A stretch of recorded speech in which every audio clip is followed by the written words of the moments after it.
Welcome to another exciting edition of the Stingray Show, everybody. I hope everybody's doing quite well on this Friday afternoon. We have a huge show on tap for all of you. We are going to have Brock Huard stop by and join us here in just a second to talk about his playing days and, of course, the big topics in college football. We're also going to have Ross Dellenger of SI.com stop by. So sit back, relax, and enjoy as Heath and myself get you primed and ready for week 11 of college football right here only on the Stingray Show. The Dogs and Stingray are coming for you! This is Stephen Ray, a.k.a. Stingray, coming to you live from Tuscaloosa, Alabama.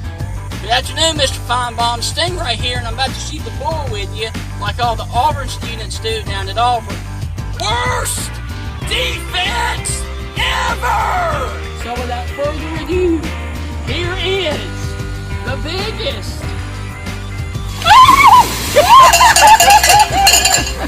Alabama going for the field goal. The kick is up. It is away. It is no good. Chris Davis bringing it out of the end zone. Oh, he's got blockers. Chris Davis up the sideline. Here he goes. Here we go, guys. Dobbs back to pass. Launching the ball. Jennings. He's got it. Jennings. He's got it. Touchdown, Tennessee. They shocked the Dogs in Sanford Stadium. Are you kidding me? My God almighty, what an epic way for the Tennessee-Georgia rivalry to end this game. What a play. Wow.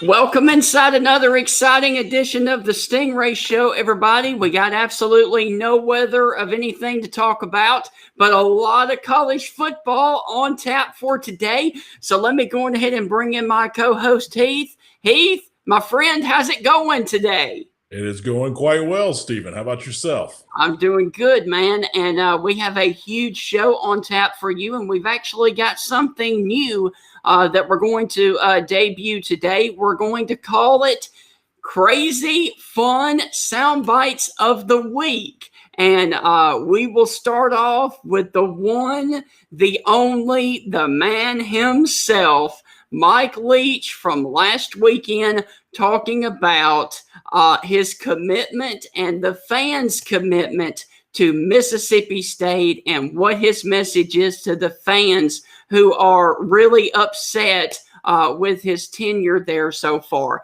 This is what Mr. Mike Leach had to say. Well, I mean, every job that I've ever had, all I promised was to give my very best, and they've certainly gotten that. And so, but I get a kick out of, fans feel like they're upset about something. They ought to try it from the coaches and players standpoint. I talked about it on the radio show. It's like breakfast. The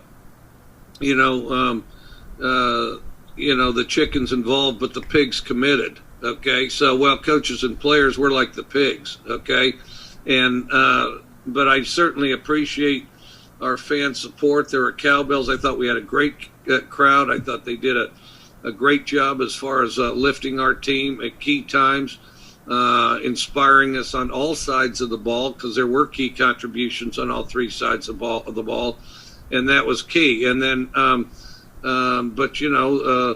those that aren't on board or impatient, maybe they can select another team, and or maybe they can go coach their own team.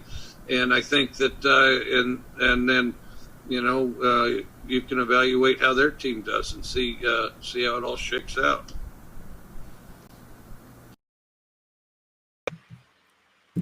That's typical Mike Leach for you, my friend.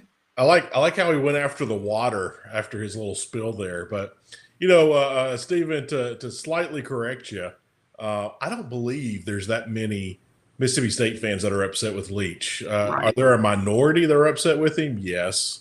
But these are the same minority that, we're scared to get hit in a flag football game, you know? Yes. So I'm not really too concerned with the minority barking about Mike Leach. It's a system. Mike Leach said on the get-go, so did John Cohen, the athletic director at Mississippi State.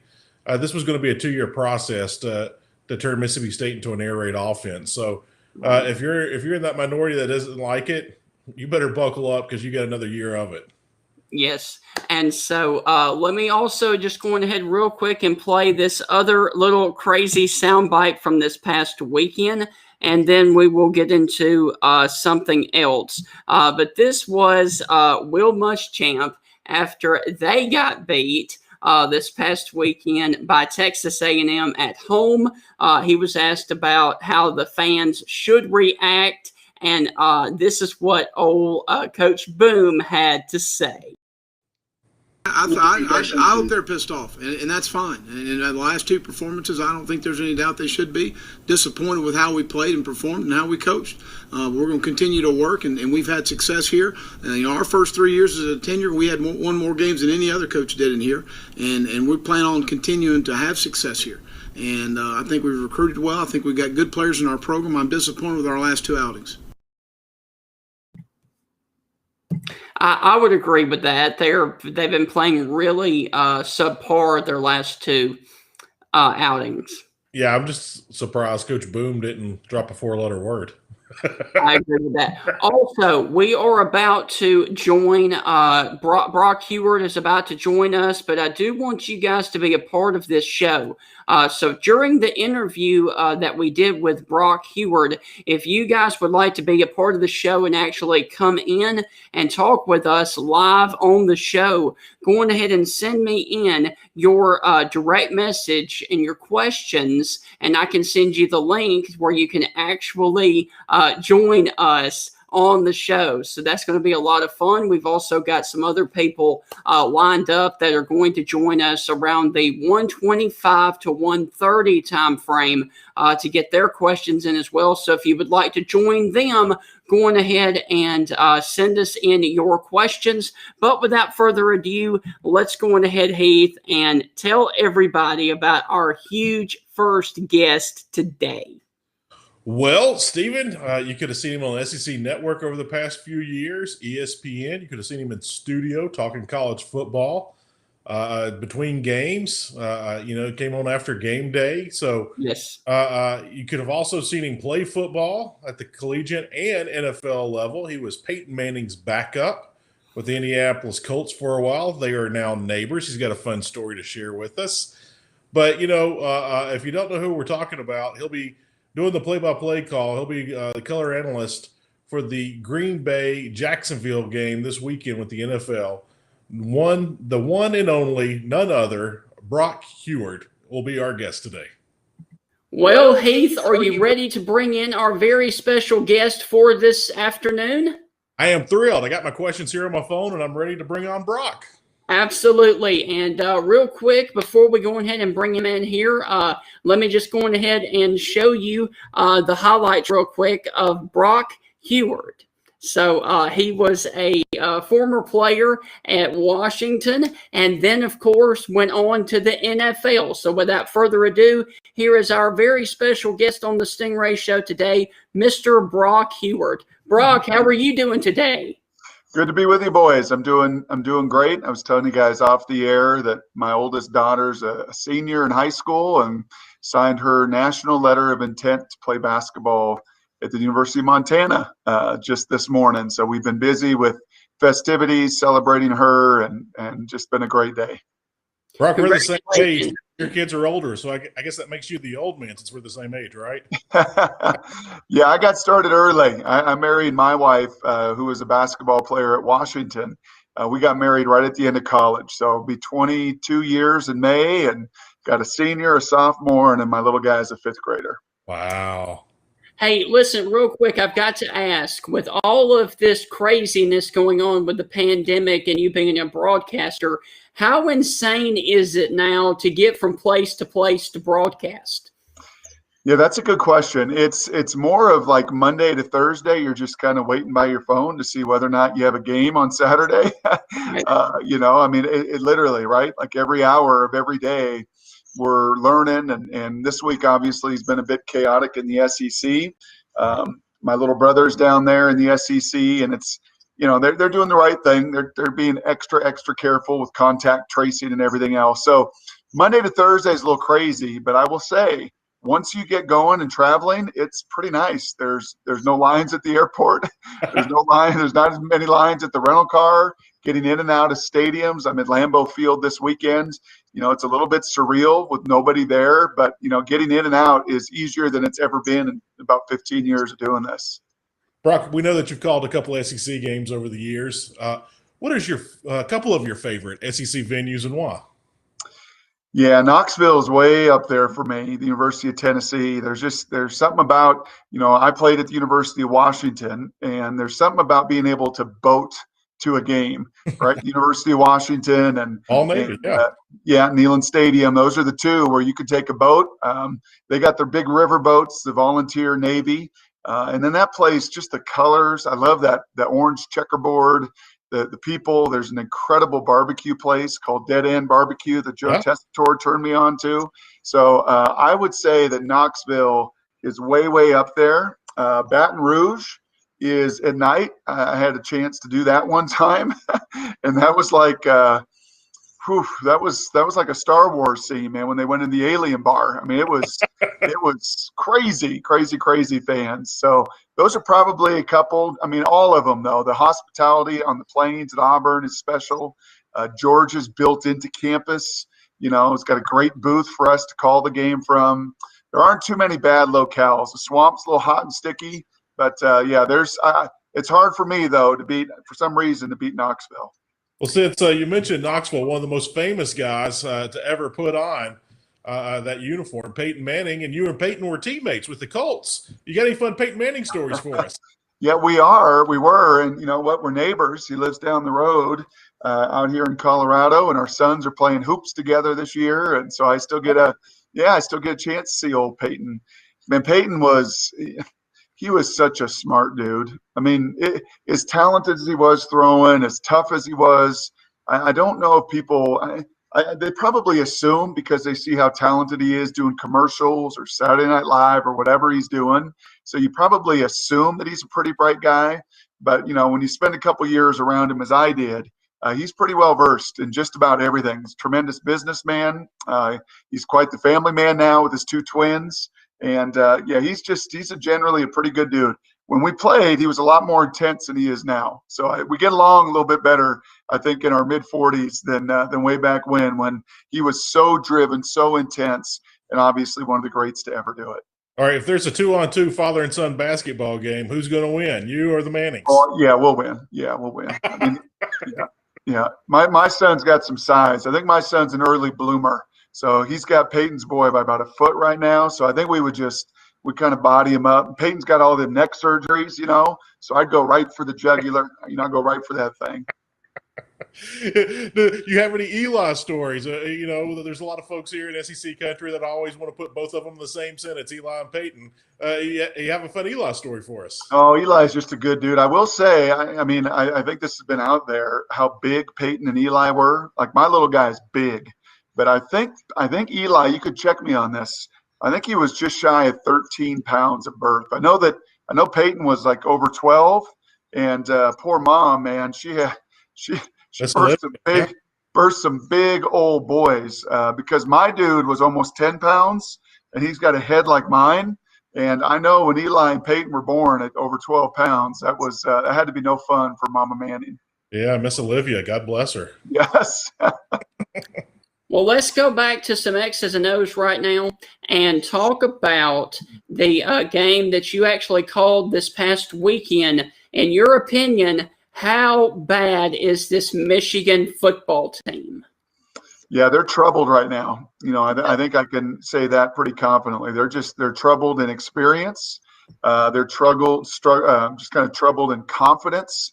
Everybody's kind of looking for everybody else to make a play. They're down some of their best players that either opted out or left school early or transferred elsewhere because of the unknown in the Big Ten with how all that went down in August and September, and they're feeling the brunt of that. So There's a ton of pressure, obviously, on Don Brown, the long-time D coordinator that, like a lot of these great coaches, there's this fine line they walk. They have such a conviction, right, about how they want to do it and how they want to play. And he's an intense, just man-to-man, in your face, going to be tougher than you, going to cover you. But geez, they've got some problems in their personnel. I don't think there's any debate about that. You can watch the game, whether it was in the booth as I did, or on television, or the game film, and see they got some real troubled areas. And it's not going to get any easier anytime soon. There's no non-conference games to get right. There was no spring to learn about what you had and you didn't have. And a lot of inexperience is getting tested right now. And I don't think anybody in that conference is feeling too sorry for Jim in Michigan right now. Well, let me just go ahead and take it a step further. Do you think it is finally time to move on from the Jim Harbaugh era up there at Michigan? Yeah, that will be Jim Harbaugh's decision. I cannot imagine the AD, the president, the school. I don't think they're going to do that. I think it'll be Jim Harbaugh kind of looking in the mirror going, can I do this? Am I the right guy for this school that I love, that I bleed blue and maize, that it's just everything to me? And he's going to ultimately, I think, be the one at season's end to make that decision. I'm not copping out and saying, oh, it should be over, it's done. I think really, truly, as passionate as Jim is about that school, how much it means to him, I think he'd be the one, if the plug needs to be pulled, he'd be the one to plug it in. I think unplug it himself first. Right. Brock, all the former players that we bring on the show, I like asking them this question. If you were a recruit today, who would you like to play? What coach and system would you like to play for? What would have identified and attracted you to play for them? Yeah, it'd be tough to beat Dabo for me. I love his character, his faith. There's a lot of parallels with mine. His quarterbacks have tended to play pretty darn well, and into the NFL. And Deshaun and Trevor's going to follow him this year. And yeah, that's a pretty QB friendly system. When you got the dudes that they recruit at running back and receiver and defense and everywhere else, and they got a pretty special family out there at Clemson. So that one would be right near the top. I'll tell you, man, Nick Saban's an interesting cat. When you get behind the scenes, as I have a few times, and get around him in their facility or in meetings, he's awfully impressive. And likewise, you see why so many of his guys go on to the league. And if you want it challenged, and as a quarterback, I think if you want to be challenged to the nth degree, and Tua made that decision when he came out of high school in Hawaii, he wanted that. And I think you see the fruits that have been born and the dividends paid by being in that system as well. Brock, do you have a fun recruiting story you can share with us back when you were being recruited? Who was someone that impressed you, or just something funny that happened during the process? Man, it's been a long time ago, bro, a long time ago. So I don't know many people watching were, even paying much attention to that some like 25 plus years ago. There's a couple of things that, really stood out is Scott Frost was my host at Stanford.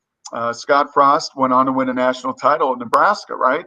But when Scott Frost was coming out of high school, I think it was Wood River, Nebraska, some small town, he was intrigued by Bill Walsh at Stanford. And when I went on my visit there, I could tell something was amiss. You could just tell that he wasn't real happy. He was my host, and he was a good host. But, we dug into it and talked about leaving home and everything else. And then about a week after my visit, he transferred back to Nebraska. So that was pretty telling. Johnny Majors was my first time on an airplane, was my first recruiting trip, my senior year of high school. Johnny Majors was coming back to Pitt. I love the old coordinator, a guy named Ken Karcher, and I just connected. And Johnny told me lots of Civil War stories for about an hour, didn't talk much football. And then I think maybe the most interesting is I talked to Bill McCartney one time at Colorado. Neuheisel called me a few times. He was the coordinator. But Bill McCartney called me one time, and it was actually the day before that recruiting trip to Pitt. And Bill and I were talking on the phone. I was reading his book, From Ashes to Glory. Yeah. At that time, Promise Keepers was just starting to unfold. And I remember talking to him about the book, and I said, well, what are you going to do, Coach, if this Promise Keepers just, really grows? How are you going to balance both those things? And then sure enough, like Scott Frost, when I got to my hotel room in Pitt, that next day he had resigned. He had just that was one of the final little dominoes. And he said it after the fact that, in recruiting, he just felt like he just couldn't mislead people. That door of ministry was opening wide, and he was going to go into that. So yeah, I had a few memorable moments way back when. I'm gonna jinx myself, Brock. I'm gonna play the lottery, and hopefully, I'm gonna win it next week. So yes, or you're gonna resign from your job at this show. I mean, one of those two things probably going to happen. Well, Brock, let's go ahead and talk about some of the Pac-12 matchups this weekend. Who do you like coming out of that conference? Yeah, USC got a big win, man, to close that out in the final 5 minutes and beat ASU. I think they're going to really be the front runner in the Pac-12 South. They'll play Arizona. They've got to handle some prosperity and take care of business, and they're not a deep team. But I think it benefits them to have such a shortened season. If it was a 11, 12 game season, USC would run into trouble that they've run in the past, where they just run out of talent. But I think they got a real leg up. And then, we'll see if Oregon likewise got to go up to the Palouse. They've not played well against the Cougs. That will be a very intriguing game. Be fun to watch. My alma mater, University of Washington, will finally play after their game was canceled a week ago because of the city of Berkeley, not the conference, not Cal, but the city of Berkeley pulled the plug on that one because of some contact tracing. So yeah, kind of excited. Those would be probably the ones near the top, and I think Cal is pretty dangerous. I think Cal returns everybody on defense. I saw them a couple times last year when their QB is healthy. He's a pretty dangerous player as well. So those will be 2 or 3 near the top of the conference to keep an eye on.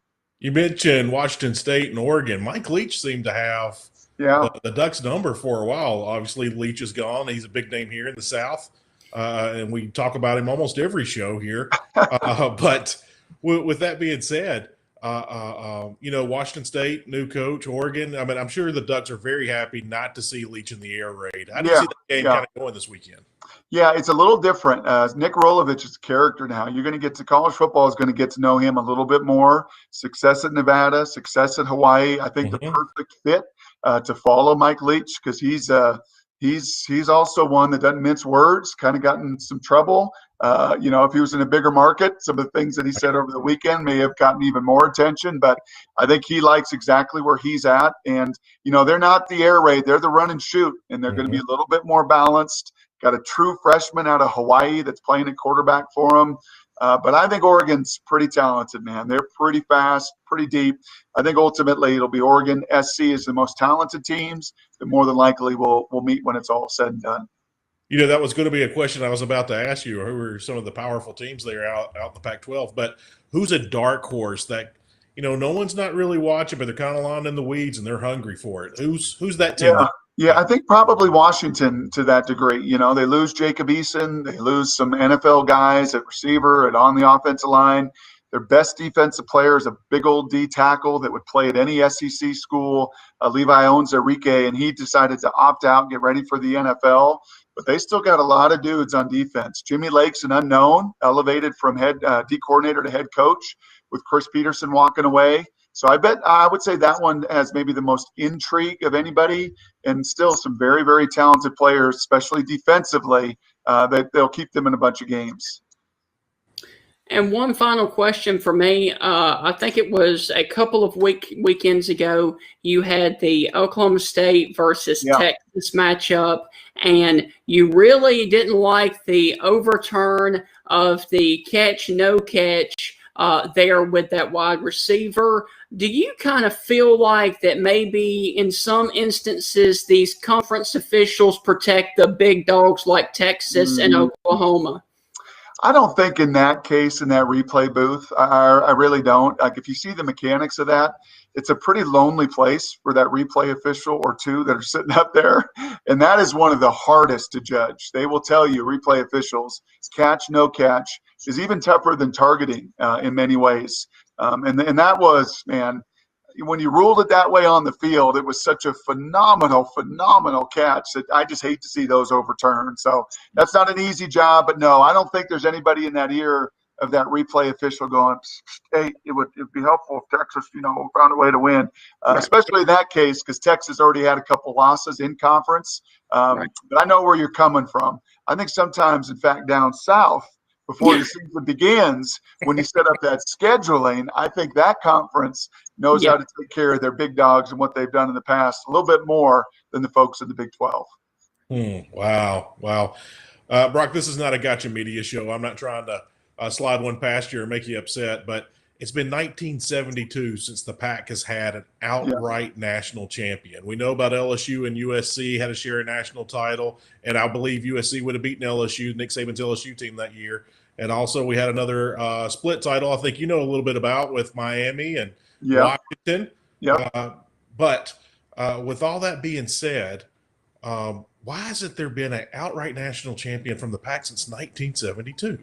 Yeah, the dynasty at SC was pretty good, right? I mean, what Pete did there for those 10 years was pretty unprecedented, but it's going to get harder. It's not going to get easier. I don't see that trend changing like that. There's no gotcha there. I mean, with the struggles the commissioners had, the disappointment with their network, the disappointment in revenue, they just, the attendance kind of lagging. There's whoever that next commissioner is going to have a very, very difficult job to do what you just said, to help lead them back, to some of those heydays in the 70s with SC. Right. Don James had a hell of a run in the 80s, the early 90s. Pete did it through the 2000s. But I think that's an even tougher job now than it's been through those decades.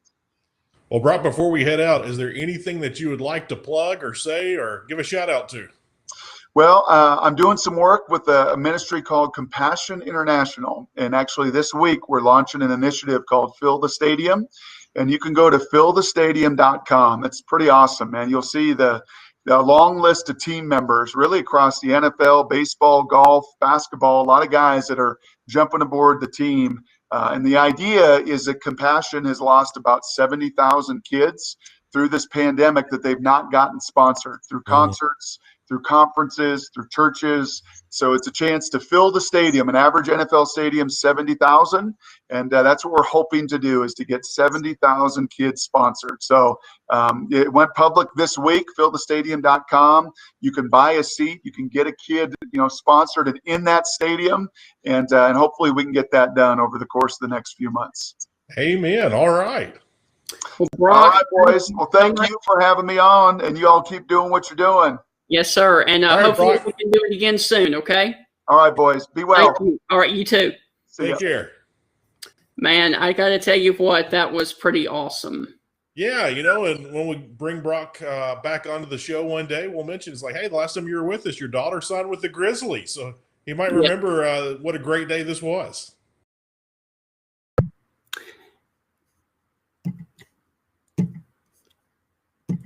And we are back live, and once again, we want to thank Brock Huard for coming on the Stingray Show. And if you missed any of the interview, you can go back and watch it on our Twitter account.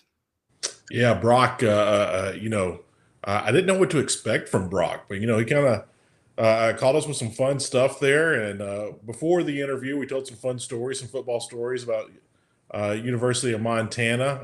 If you don't know much about the Grizzlies football, it is extremely intense.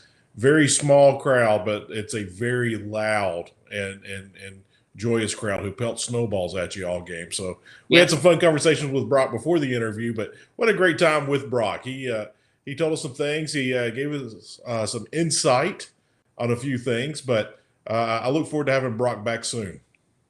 Yes, and let's go ahead and go to our viewership part of the show. Yeah. And we actually have a guy who works for a Sea of Red up there in Liberty right now. The Flames. And, the Flames, and I'm sure that everybody is really excited up there at Liberty. So and should be excited. Yes. So let me go ahead and bring him in here and see what his question is for us. Chad, how's it going, my friend?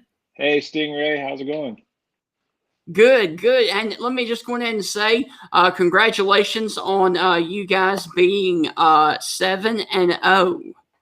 Yeah, thanks. It's that's kind of kind of what my question is we're sitting here 7-0, and I'm looking at the rest of our schedule. We have 4 games left, 1 FCS game, UMass, and then we have NC State and Coastal Carolina, who is undefeated as well, remaining. So my question to you guys is, we're new to this. We're top 25. We don't know how to act. We don't know if we're just too optimistic. So my question is, do you think it's possible we can go undefeated? And if we do, will we make a New Year's Six bowl? Or I doubt the college football playoff is in our reach, but what do you think the bowl situation would look like if we happen to go undefeated here and win these last 4 games? I would say New Year's Six bowl is definitely in the cards, but you've also got to worry about BYU and Cincinnati. So I think you guys need a little bit of help down the road, but I definitely think it is possible because if memory serves me correctly, BYU has not beaten or played a Power 5 school, and you guys have. So I don't know how that would factor into anything, but I do think it is very possible this year. Awesome. Yeah, it's been an exciting ride. Are you enjoying your Flames head coach free visor and all that as well? Yes, I am. And Heath, what are your thoughts on it? Forget what Steven says. National championship all the way. I like it. No, I think the Flames do have a shot at a New Year's Six bowl. I think they have to start winning with some style points in some games. No matter what happens, it's a memorable season, something that will be cherished there at Liberty forever. But you have to think that Liberty has turned the light on to their program. There's a spotlight shining there right now, there on the mountain for the Flames. And right now you can showcase anything that you want. Will the Flames take advantage of that? I hope so. I think they will.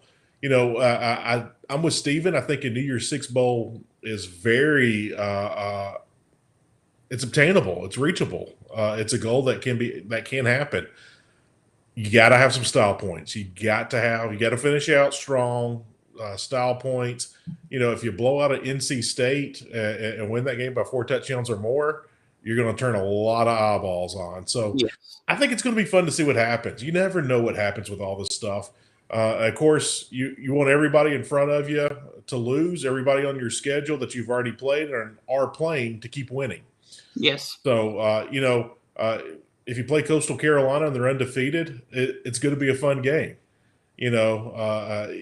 So there's so many little things that you got to look at. But the thing to remember is pull for the guys that you've already beat, pull for the guys that you got to play and hope they keep winning and take care of business. And, some people look at it as running up the score. Bobby Bowden was the king of this.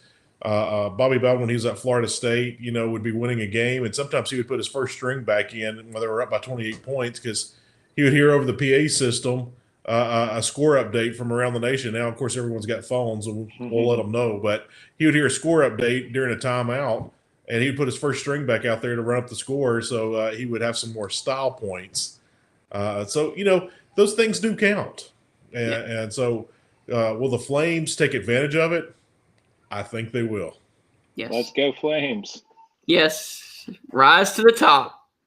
Yep. Thank you guys very much. All right, Chad. Take care, brother. All right. Yep, go Flames. All right, man. Well, let's go ahead and bring on Sheila next. Oh, Sheila. All right. Yep, she's back. And so let me go ahead and pop her up here. And Sheila, how's it going? Hey, guys. Hey, Sheila. How are you all? We're making it. How about yourself? I'm doing great. Thank you for asking, and I'm back. Yes, ma'am. Welcome back. Thank you. I have a question. Okay. Which coaches do you all feel is going to be on the SEC hot seat? You want to take it first, or you want me to? I'll give the boring answer, Sheila. I don't think there's going to be anybody on the hot seat this year. I really don't. If there's something that happens, it'll happen in Columbia, South Carolina with Will Muschamp. Vanderbilt could make a move. I don't think they will. Tennessee fans want to move. I don't think you'll see it happen. I think it's just going to be another very boring year. We can thank the pandemic in 2020 for the boredom, but I don't think we're going to see anything this year. I don't. Oh, wow. I actually feel like that there's and like Heath said, I don't think anything's going to happen this year. But if it was a normal year, I think you would see moves at Tennessee, possibly South Carolina, possibly even I would say Vandy. But then I would also put on there not necessarily hot seat, but the seats getting warm for Kirby Smart at Georgia. What do you think about that, Heath? Yeah, I think Georgia fans are a little unrealistic, Right. and that's speaking for the majority of them. I think Kirby Smart's a great coach, and I think Kirby Smart's going to get fired the same reason Mark Richt got fired. They're firing him because he's not Nick Saban. So Right. That's the only thing. And we talked about this in the show earlier this week, Sheila, that name me a program in the SEC that year in, year out competes for a national championship, and name me a program around the nation. And after you get to Clemson and Alabama, there's nobody else. And so people are getting fired because their names aren't Dabo and Nick. And that's just not fair to these coaches, because if it was easy and it was obtainable, everybody would do it. That's just not happening. Absolutely. Absolutely. Well, guys, I truly do thank y'all for having me on the show again, and I will be back. Yes, ma'am. Wonderful, Sheila. Forward to it. And I love being on the show. I love to listen at you guys. Thank you. And we will see you next time. Absolutely. All right. Should Sheila be the mayor of the Stingray Show? Absolutely. I think so. We got to give Sheila a title, like, I don't know, first lady of Stingray. I don't know. Yeah. Well, while we wait on our next guest, Ross Dellenger, would you like to go on ahead and pick some of the other games for this upcoming weekend while we wait? Yeah, let's start out west if we can. I mean, they're trying to get things kicked off out there. I know, and it's ridiculous right now. All right, we're going to start with a game that is actually tonight at 6:00 on Fox Sports 1. It is 1-2 Iowa at 1-2 Minnesota. And I tell you what, man, Minnesota desperately needs this win because of how bad they looked against Michigan in week 1. But, I'm going to go ahead and pop this up here. Iowa is currently a 3.5-point favorite, and the Football Power Index gives Iowa a 64% chance to win. I'm actually going with the Hawkeyes beating Minnesota in this one. Wow. Okay. All right. I like the Golden Gophers. I'm not too excited about their chances, but PJ Fleck, he can get his teams up and going, and Iowa has a lot of distractions off the field. Right. So with the distractions off the field, and PJ Fleck always get his teams to play above their heads, I'm going to go with the Golden Gophers. All right. Next up is going to be another game, and it's going to be another Big Ten game. It's going to be Penn State 0-3 at 0-2 Nebraska, 11 a.m. tomorrow morning on Fox Sports 1. Let's see. Penn State is a 3.5-point favorite, and the Football Power Index gives Penn State a 64% chance to win. This one for me is a coin flip, but I'm actually going with Penn State in this one. Yeah, I don't have much faith in Nebraska right now. Penn State's been laying eggs all year. We did not see that coming. I believe Indiana, the old expressions, pulled their pants down and exposed them. Yes. I believe Indiana pantsed them and caught them off guard. I think it kind of ruined their season. So, but with that being said, James Franklin is a great coach. I wish he was back in the SEC. I think we all do. So with that being said, I'm going with the Nittany Lions. And I don't have any faith in Nebraska of doing anything. Yes. All right. Well, let's go to the next game, and we're actually going to a pretty decent game, I believe, in the ACC tomorrow. And this could be one of the games that is going to be pretty decent. It is going to be 4-2 Wake Forest at 5-2 North Carolina. And 11 a.m. on the ACC network. North Carolina is a 13.5-point favorite. And the Football Power Index gives North Carolina a 64% chance to win this game. I'm actually going with Wake Forest in this game. You're a brave little soul there, Stephen. Wow. Okay. I like North Carolina. I like the Tar Heels. I think they can out-athlete Wake Forest. And I think these are the kind of games Mac Brown has built his career on, that I'm going to come out here, I'm going to smash you in the mouth, I'm going to make it physical, and we're going to out-athlete you a little bit. And then after you get behind, you're going to do something stupid, and we'll put you away. And I think that's exactly how this game is going to go tomorrow. So you like North Carolina? I do. I like the Tar Heels big. All right, next up is going to be a 2:30 game, and we talked about this on yesterday's show. Notre Dame, the last time that they beat a number one team at home was 1993. The next week they lost at BC. And tomorrow at 2:30 they go to BC again and play them. On ABC, Notre Dame is a 13.5-point favorite, and the Football Power Index gives Notre Dame an 86% chance to win. I'm rolling with Notre Dame, although Boston College is a pretty scrappy little football team that almost pulled the upset over Clemson. Don't give BC hope. If Right. Notre Dame comes out a little flat tomorrow, they will lose this football game. They Yeah. will. And I think Brian Kelly and Notre Dame, the coaches have been preaching that to the Fighting Irish all week. I think that Brian Kelly and them have been telling them that you haven't won anything. Look where you're ranked. There's teams in front of you. You have to get after it. So I like the Irish in this one. But if they come out flat and BC makes that a game, if BC has any kind of a lead in the late part of the third quarter, BC will win this game. Yep.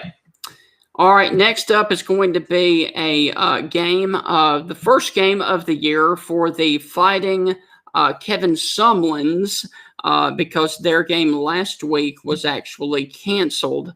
It is going to be 2:30 on Fox. USC 1-0 at 0-0 Arizona. Yeah, the Pack. I don't know. Kevin Sumlin's team in Arizona has just not been – I've not been impressed with Arizona. They've done some things. They had a big win last year. They had some upsets here and there, especially at the beginning of the season last year. But, Kevin Sumlin teams, I'm not there yet. Right. And with USC, I think they're playing for a little something there for Southern Cal. So give me the men of Troy. I agree with that. I just cannot pick Arizona in that, especially when I have not seen them play yet. So I'm going the men of Troy, USC. All right, next up is going to be a 6 p.m. game. And by the way, the Alabama-LSU game was postponed due to COVID. So we're having a bunch of games that are not being played this weekend, unfortunately. But this game could actually be a pretty good little matchup. 6 p.m. on ESPN2. It is 7-1 Tulsa at 7-1 SMU at Tulsa 3-1, and it is going to be on ESPN2. Tulsa is a 2.5-point favorite over a ranked SMU team, and the Football Power Index likes Tulsa as well. Wow. Tulsa's right there. They're starting to hit stride a little bit. They've got 4 games under the belt. This will be their 5th game, so things should be clicking. SMU, beat up a little bit by the season. Of course, COVID's affecting everybody, so I could see the Golden Hurricane. Dari from SEC Network. Dari's a Tulsa grad, grew up in Tulsa. So, Yes. I'm going to lean with the Golden Hurricane here. I agree with that. So I'm actually going with Tulsa as well. All right. Well, we will finish up the rest of the picks after we get to, and we've got like 5 games left. But we will get to the picks after we bring on our very special guest, our second guest for today. He is an SI writer, Sports Illustrated. He is a Mississippi State grad as well. Ladies and gentlemen, here is Mr. Ross Dellenger. Ross, how's it going, my friend? Good, Stingray. How you doing? I'm doing good, man. And are you staying safe and away from this COVID? I am. I've actually traveled quite a bit, but always wear my mask, try to stay social distant from people. So been doing a pretty good job of it. I've not been tested, but I have not felt sick. And my wife has been tested a few times and she's tested negative. So been good so far. Well, that's wonderful. Ross, what's been the craziest thing that's happened this 2020 football season, in your opinion? Oh, gosh, where to start? I think the whole deal with teams starting and stopping has been just the craziest. You had 4 conferences that were at some point, not playing, and you had 6 conferences playing, and then all of a sudden, the 4 got back in, and now we're experiencing a second, third wave of the virus, and you've had outbreaks everywhere, and you wonder which group was right. Was it the conferences that had originally decided to play, or was it the ones who had originally decided not to play? So that whole thing, just the whole COVID thing, and every aspect has been crazy. And then if you're talking about on the field stuff, I think what COVID has done has leveled the playing field. So you're certainly having more upsets, certainly more road teams winning games. Another thing that I would like to ask, with the Pac-10 only playing a limited schedule this year, Pac-12, 8, 10, 12, 14, whatever they call themselves these days. With the Pac having a limited schedule this year, do you think that's going to affect them long-term in the college football playoff? Yeah, probably so. Especially if they can't get all their games in. They're trying to play 7 in 7 weeks. The Big Ten's trying to play 9 in 9 weeks. They've got no flexibility at all. The SEC, as we know, is pretty much out of their flexibility too. But at least they had it for a little while, and they have some options. But the Big Ten they have none, along with the Pac-12. And so if you lose a game or two, you're talking about playing 5 games, playing 6, 7 games. And when the committee looks at a 5-0 team, say, or even a 6-0 team versus a 10-1 team, you're going to look at the strength of schedule number, I'm sure, and you're going to look at some other factors. But just the data points alone, I don't know if it's going to eliminate, a Pac-12 team or a Big Ten team, but it's certainly not going to be good for their chances. Take Clemson. This is a perfect example. Let's say Clemson finishes out the season, they're undefeated, and heaven forbid, USC goes undefeated there in the Pac. And it's like, well, hey, Clemson has 1 loss, but hey, Trevor Lawrence wasn't there. He's back now. He's healthy. Everything's going great. I know you don't have the magic crystal ball in front of you, but in your opinion, do you think Clemson jumps a USC in that case, and they'll take into consideration due to Trevor Lawrence being out for Clemson that game? Yeah, probably so. I think that even a 7-0 Pac-12 team might very well be jumped by a 10-1 or 11-1, whatever it would be, a Clemson team whose only loss came without its starting quarterback, in 3 or 4, I think, starting defensive players as well were out for COVID. So if Clemson makes it up and beats Notre Dame in the ACC championship game and finishes with 1 loss, I don't really think there's much of a doubt. You're going to have Clemson in over a 6-0 or 7-0 Pac-12 team. Well, let me just go ahead and talk about a team in the Big Ten right now, the Michigan Wolverines. What are your thoughts on the job status, and what are you hearing about the issues surrounding Jim Harbaugh? It seems like every year we're talking about where would Jim Harbaugh be next, and every year he ends up back in Michigan. But this year might be a little different. It has a little different feel to it. The losses have been a little worse than in previous years, and he's getting toward the back end of the contract, and there certainly is enough talk out there about him potentially going back to the NFL that you've got to realize that might happen. I was talking to an agent not too long ago. I went and did a story a couple weeks ago on Hugh Freeze, and was asking the agent, what Hugh Freeze's chances are, and he said this year it might be tough because there's not a lot of movement expected in the coaching carousel because of COVID and the financial issues and all that stuff. But he said there are two things that could really create a domino effect, and that's if Michigan loses Jim Harbaugh to the NFL, if he leaves for the NFL, and if there's a change at the top at Texas. They're obviously not doing great. So those two things are, I think, what the agent industry is watching to potentially have a domino impact on everything else. I have to interrupt, Stephen. I heard Ross say Texas. I know what you got to ask him about officials and everything else. So, Stephen, you have the floor. No, I really don't. I don't have to do that today. Well, then I'll ask the question. Ross, we've been asking several of our hosts this. Our guest, I should say. Do you think the conferences, from time to time, protect, these replay calls? They're protecting the powers that be, the cash cow of their conferences. Do you think that comes into play more often than not, or do you think fans are being delusional and just wishing and wanting the mighty to fall? Yeah, conspiracy theories, right? Yes. The SEC is not short of them. I've experienced and heard quite a bit of them. I'll just say this. About a year ago, I spent some time with SEC officials and officiating crew. They're like all of us. They have faults, certainly, and they have human error, and they make human error.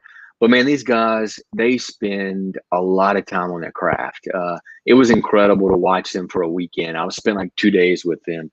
In the way they study and the way they work, I was blown away. So I don't know if I believe a lot of those theories. Could you have?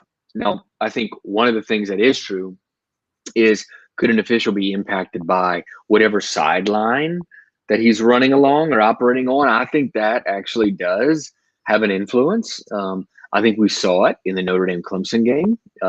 We saw a pass interference penalty thrown on Clemson by an official on the Clemson sideline. You saw Dabo Swinney get this close to his face, and they picked up the flag. And that's just one example. But I think more so that happens. It's not as much protecting necessarily of the big power guys. It's in-game influence, I think, more so than anything. I would like to get your take on two head coaches, I should say. First off, I would love to know your take on, is the seat getting warmer or hot for Kevin Sumlin out there at Arizona? Oh, it's hot. It's been hot for a little while. He was hired to come in, and he had a team that a lot of people were saying was ready to win. You have Khalil Tate there at quarterback, and things just have not gone well. So certainly that seat of his is quite warm right now. Now again, the COVID year, right? You never know, just the financial issues that some of these teams and some of these programs are laying off athletic department officials. I mean, even a place like LSU, which obviously has a lot of money and a lot of resources, just laid off, I think, 8 to 10 employees in the athletic department and cut pay, I believe, by 5% of all employees. So are they going to turn around and make some big big decision that costs multiple $1 million? Some places will. I think a lot of places won't. Yes. Quick fun question to follow up on that. Is Kevin Sumlin, is he going to be the guy that's, hey, he's a great coordinator, not the head coach? I don't think Kevin Sumlin's ever going to have problem finding a job being an OC anywhere. I mean, his offenses usually move the ball, but is he going to fall into that category like so many defensive coordinators that become head coaches? Is Kevin Sumlin going to be that offensive guy that falls in it?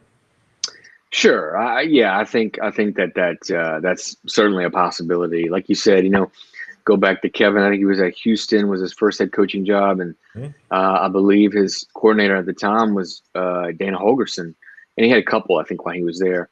So he's been surrounded by some good talent as well.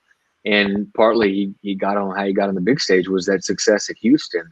But you go back even before that when he was a coordinator, and they had, he had great offenses. He kind of comes in a way from that air raid type tree. So yeah, I could see him certainly being a hot commodity, right? If the head coaching deal doesn't work out, I could see him being a hot commodity as OC. There've been a lot of these in the past. You mentioned defensive coordinators. There've been a lot of offensive coordinators too that are just, not made to be a head coach. A head coaching role. These days in college football, especially at the major college level, it's a CEO role. It goes beyond the X's and O's. It even goes beyond the recruitment.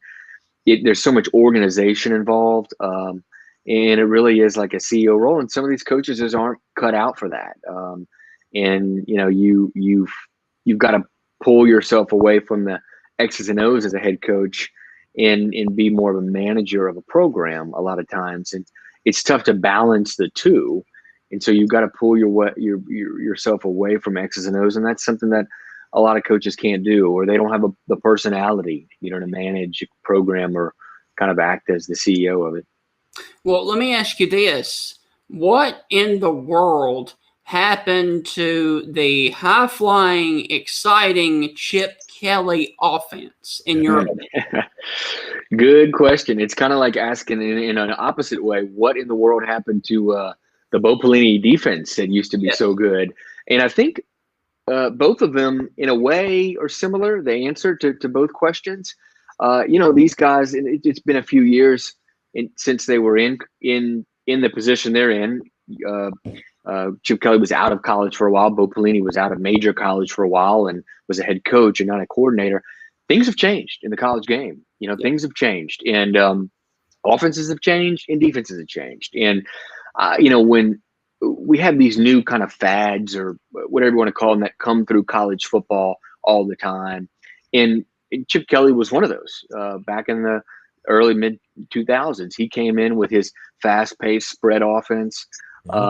Running the quarterback a lot. And that at the time was somewhat new, and it caught defenses by surprise. And it took a few years, but they adjusted, and now they can combat that. And so I think that's part of it. And the same thing maybe for Bo Pelini. I don't know.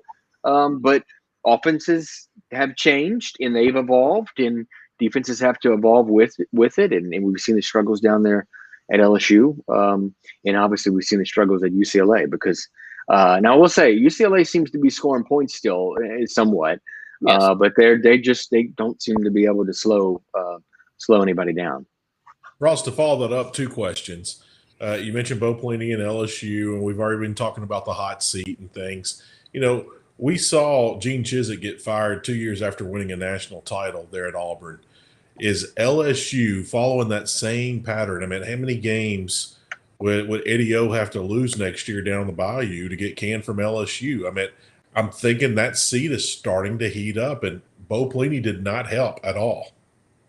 Yeah, I spent 5 years down there as a beat writer covering LSU, and I can tell you they have very, very high expectations. Maybe the absurdly high expectations at every year, it seems like. This is a team that lost, I think, 17 of 22 starters from that championship game last year. In addition to that, defensive coordinator, pass game coordinator, 2 or 3, maybe 3 analysts who left to become Power 5 on-field assistants.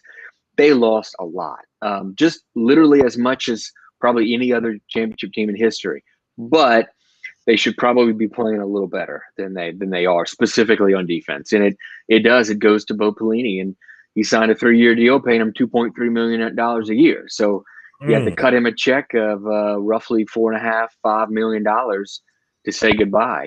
And is it doable? Sure. Does LSU want the optics of that? I don't know. Yeah, the second follow up to that, we asked Tony Barnhart this same question when he was on the show. Nick Saban, he can't be doing this too much longer. I mean, Tony thought he'd be here for another 2 to 4 years, and he kind of kept saying 3 over and over and over. How much longer do you think that Nick Saban sticks around in the SEC? Is he here? I mean, is he going to be the Joe Pa of the SEC? Everyone talked about Joe Paterno retiring at Penn State for 20 plus years. So is Nick Saban going to be that guy here in the SEC? Well, everybody, we ask that question every year too, and I think that you look at reasons why he would step down. One, if they're not winning as much as they're used to. Two, if he has, just his health, if he's not feeling well enough to give the job all he's got. And 3, his family. He's got grandkids, I believe. I think he became a grandfather a second time, I believe, recently. So you wonder if at some point he thinks, I'd rather spend my last few years or so, last decade or 2 on this earth with my grandkids instead of with my players. And so you wonder when 1 or 2 or 3 of those 3 things will happen. But I would guess at some point one of those 3 things is going to happen. I just don't know that it's in the next 4 to 5 years. I don't know, because he seems like he's still got it. He looks like he's 50 years old, not approaching 70. Right. And they're still winning just as much as ever. Well, man, that's all that we've got for you. Is there anything else before one quick thing, Stephen. Ross, you're a fellow Hell State alumni like I. What years were you in Starkville? Oh gosh, let's see, 02 to 06, which was the worst 4 years in Mississippi State football history, which is saying quite a bit. I think they won 11 games in 4 years. It was Sylvester Croom's first 2 years, and before that, Jackie Sherrill's last 2 years. So it was a rough stretch. Oh yeah, I was a very young reporter. I graduated in 01. So with that being said, what are some of the old stops you like to hit up when you get back to Stark Vegas? Oh, the Cotton District has exploded since I was there, and I love that area. Obviously, I know they moved the Cotton District Grill, which it's still great. I went to it the last time I was there. Of course, I love Ben 612. Is it on the corner there? That's one of my favorite places just to sit outside and chill. And I know they have the barbecue place over there. So all those places. Of course, when I was in school, we partied at the big warehouse bars, Rick's and in the Hunt Club and all that. But I do like Starkville has a reputation, but I always love going back. I love little small college towns. All right, Ross, thank you so much. And before we let you go, is there anything that you would like to plug or give a shout out to? Oh, well, you can follow me on Twitter at Ross Dellenger, just my name, and all my content's at si.com. And Stingray, several of my good friends are huge fans of you, and I think they're probably tuning in right now. So they're big Stingray fans. Awesome, man. Well, thank you for that. Yep. Thanks for having me on. Well, hopefully we can do it again soon. Sounds good. All right. Thank you, Ross. Hell State alum, man. Just like you. Yeah, Ross came in right after me. I was a young guy. I was on the Mississippi State beat, on the lowest on the totem pole there. But yeah, that's that's some fun stuff. So, Stephen, I think everyone that keeps watching our show, it's kind of like watching an episode of The Incredible Hulk or watching an Avengers movie. Everyone's ready for you to Hulk out and go on a rant.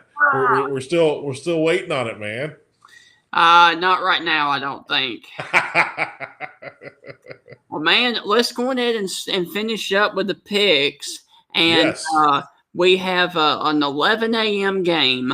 And I figured we would start off with the SEC now that we're towards the end of the show. It is 11 a.m.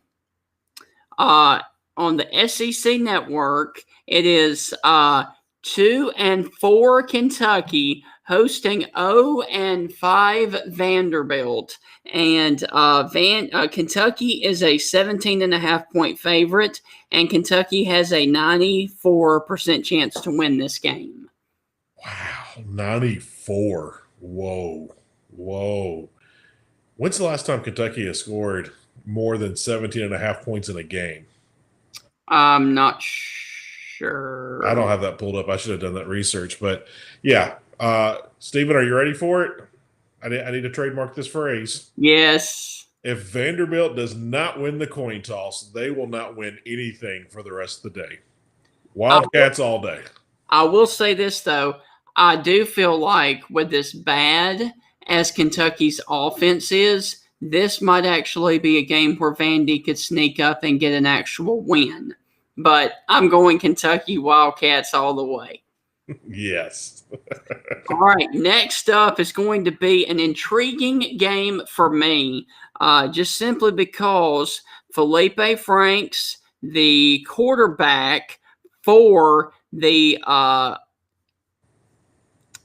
Arkansas Razorbacks, is now going back to the Swamp to take on his old team in the Florida Gators. What are your thoughts on that game? Felipe's got to stay within himself. I know he wants this win more than anybody else in that Arkansas locker room, but he has to stay within himself, right, and not get carried away. With that being said, Florida has got a lot of offensive punch. They've the team speed alone. Speed kills. We know it. Yes. So, with that being said, Florida. But if we already think that Sammy Pittman's the SEC Coach of the Year, I believe that firmly. If Sammy Pittman wins this game, holy shnikes. Yes. Wow. I'm not putting it past the Razorbacks can't do it. Sam Pittman will not be there due to COVID. True. This is true. But we know how players play for Sam Pittman. We've heard former players talk about how great Sam Pittman is and how hard they play for him. The Razorbacks will be doing that tomorrow. Yep. They will be doing that for Sammy Pittman. But push comes to shove. Dan Mullen, I think, is the best play caller in America. I like the Gators. But Big Dan has been known to slip up in a few games like this, so who knows? All right, I'm actually going with going with the Gators. And actually, I had highlights for this, but apparently I put them in the trash and erased them. So I apologize for that. So many jokes we can go there, but I'm not. So next up is going to be, and honestly, this is a hard, tough game, but I feel like this is a must-win matchup, and I want your take on it too.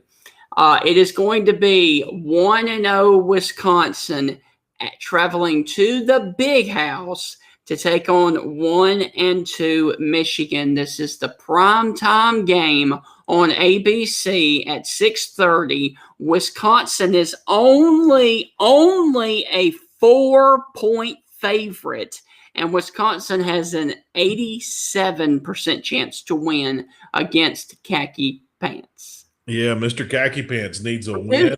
Are you surprised by the 4.5 of the line? I am. No, not terribly. I'm not overly surprised by that. I think you're going to see a really mad, very motivated Michigan team this week. I think you're going to see them not come out flat, and I think they're going to be hyped up and ready to go. Wisconsin cannot make too many mistakes early in this one. If they make mistakes early, it will cost them the game. So I don't think Michigan's going to go in there and blow the doors off. I don't think they're going to jump them. But I do expect Michigan to play hard. But if Wisconsin can weather the storm, which I think they can and will, if Wisconsin can weather the storm from the start and take the best punch from Michigan, Wisconsin will get very physical with Michigan, and I think Wisconsin can do this. I think it will be an uphill battle for Wisconsin to win on the road, but I'm liking the Badgers to do it tomorrow. This is November the 13th on a Friday. Wisconsin has not played an actual football game since Friday, October the 23rd, due to them having COVID. That could show up big time. Oh, very much so. Very much so. But I also think it comes into play slightly. We all know you're best after your first game. Yeah. And they've had a long layoff, but it's kind of like playing a game and getting a couple extra weeks of practice and resting everybody up. There's some guys that were probably hurt coming into the season that they're probably well now. So with that being said, I just got the suspicion Wisconsin's going to be up for the challenge. And, Wisconsin's chomping at the bit to get on the field too. I mean, Michigan's chomping at the bit to make a statement and get a win and get the bad taste out of their mouth. Wisconsin, they're ready to get going. So, and Wisconsin still has a lot to play for. They're knocking on the door being in the top 10. So, I just like the Badgers. All right, next up is going to be a squeaky good little game, and I may actually be flipping between Arkansas, Florida, and this game because this game really intrigues me. It may not you, but I actually like these little bitty, under the radar type games. It is going to be 6:30 on the Big Ten Network, and it is going to be 3-0 Northwestern at 2-0 Purdue. Whoever wins this game, I'm pulling for the rest of the year. Right. Who would have thought Purdue would have been undefeated? Who would have thought? We've seen this out of Northwestern before. I didn't think we'd see it in 2020. So I'm okay with either one of these teams winning. I will keep my eye on that game. I would like Purdue. Nap time, right? No. Yes. I got too much to do today. I like Purdue, but I also like Northwestern. So, again, whoever wins this game, I'm pulling for. But why not Purdue? Why not the Boilermakers, right? Yes. So who are you picking? I'll go with the Boilermakers. I'm going upset too, and I would call this an upset because unranked Purdue would beat a ranked Northwestern team. Yeah. So I am going. Dadgummit. I'm actually going with Purdue as well. All right, next up is going to be a must-win game, I do feel like, for Coach Boom. What do you think? I don't think it's a must-win, but he needs a win. South Carolina needs wins. They need things to happen. But I don't know if we're going to get this game in or not. I hope we do. Yes. But with that being said, I just like Ole Miss. Ole Miss, I think, has got too much offense. I don't think there's enough offense for Colin Hill and Shaw Smith and the Gamecocks. I just do not see it. I don't think they can do it. I like Lane Kiffin. I like the Rebels, and I like them. I like them taking this game out of reach before halftime. So more than a score game, double digits before half, and then I think second half it's just more Rebels. Do you realize that if Ole Miss wins this game, that would be the first win for Lane Kiffin in Oxford? Because his 2 wins that they have at Kentucky and on the road at Vandy. Yeah. So Lane Kiffin, I think he does get his first win as his tenure there at Oxford. I think he gets the win at home. All right. The reason – go ahead. Well, Ole Miss fans, they're kind of walking on cloud 9 and tickled to death, and rightfully so. You've got some hope where the last couple of years you did not have hope in the program under Matt Luke. But, when push comes to shove – who's your most impressive win? Vandy or Kentucky or South Carolina? I mean, you can't really hang a hat on any of those, but you can hang a hat on that W, and that's what they're going to do. The reason I just said dadgummit just a second ago was because this game which was supposed to be the Pac-12 After Dark. Brandon Marcello, our friend of the show, just had breaking news that the Pac-12 has actually canceled that game. I'm tired of talking about COVID. Let's move on. And the Pac-12 also canceled earlier Cal at Arizona State, which leaves us with only one Pac-12 After Dark game tomorrow night. And actually, this game could get rather interesting because it is Brock Huard's alma mater taking on Oregon State. Yeah, Oregon State, man, that used to be a fun program. Excuse me, that used to be such a fun program, but Oregon State, they've just kind of, gosh, I don't know what's going on there, but they're just not, they're not showing much of anything. But Stephen, are you ready for it? If Oregon State does not win the coin toss, they're not going to win anything for the rest of the day. Yes. I like the Washington Huskies as well. By the way, that with Utah and UCLA being canceled, that was the 15th game this weekend alone to either be canceled or postponed. Wow.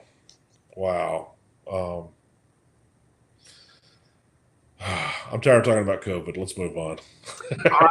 So, guys, that's all that I've got for you. Now, I do want to also mention that there are 3 games on the docket tonight. There is Florida Atlantic at Florida International, Iowa, Minnesota, and East Carolina, Cincinnati. So there are 3 games tonight on the docket. We've already talked about one, the Iowa-Minnesota game, but I've got to tell you, man, you know, being a what we call a college football analyst, there is one team out there that is nationally ranked that I have actually not watched a second of, but I will be doing it tonight. I have not bought into the hype because I haven't watched Cincinnati yet.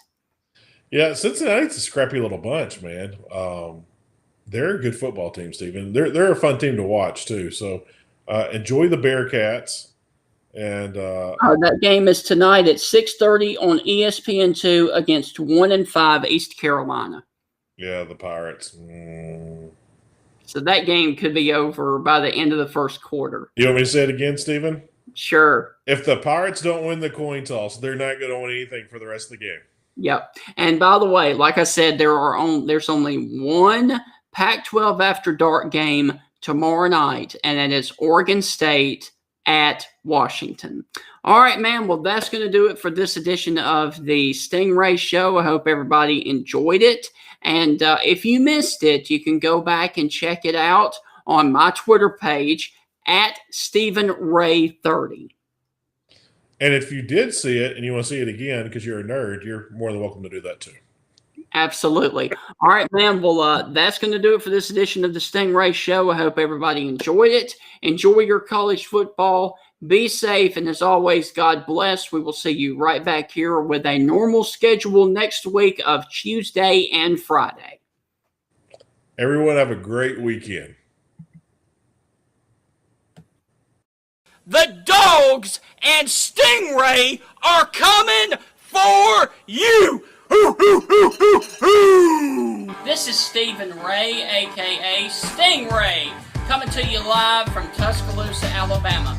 Good afternoon, Mr. Feinbaum. Stingray here, and I'm about to shoot the bull with you like all the Auburn students do down at Auburn. Worst defense ever! So without further ado, here is the biggest Alabama going for the field goal. The kick is up. It is away. It is no good. Chris Davis bringing it out of the end zone. Oh, he's got blockers. Chris Davis up the sideline. Here he goes. Here we go, guys. Dobbs back to pass. Launching the ball. Jennings. He's got it. Jennings. He's got it. Touchdown, Tennessee. They shocked the Dogs in Sanford Stadium. Are you kidding me? My God almighty. epic way for the Tennessee-Georgia rivalry to